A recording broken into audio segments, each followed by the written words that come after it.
1.7 million pesos na halaga ng shabu nasabat sa magkakahiwalay na operasyon sa Central Luzon. 4 na sospek arestado. Tutukan sa report.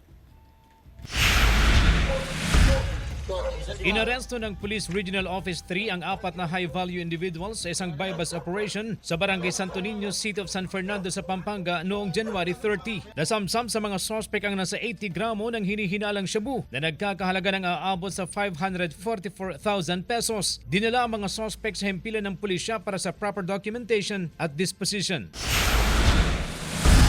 Sa Bulacan, timbog sa operasyon kontra iligal na droga sa Barangay Bagong Buhay First, San Jose del Monte, Bulacan, ang 4 na katao noong January 31. Nakuha sa mga sospek ang 14 na sachet na naglalaman ng hinihinalang shabu na may halagang 476,000 pesos.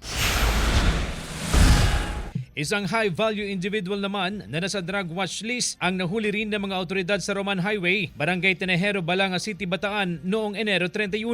Nakuha sa suspect ang 2 malaking sachet na naglalaman ng hinihinalang shabu na may halagang aabot sa 680,000 pesos. Sa datos ng Police Regional Office 3, umabot na sa 619 ang anti-illegal drug operation ang isinagawa ng kapulisan sa iba't ibang probinsya sa rehiyon noong Enero. Sa loob ng isang buwan, umabot na sa 914 na suspect ang naaresto, habang umabot naman sa 26 million pesos ang halaga ng mga illegal na droga ang nakumpiska ng autoridad. Kabilang sa mga nakumpiska ay 3,764.19 grams ng shabu, 4,952.10 grams ng marijuana at 26.24 grams ng kush. CJ Torida, One North, Central Luzon.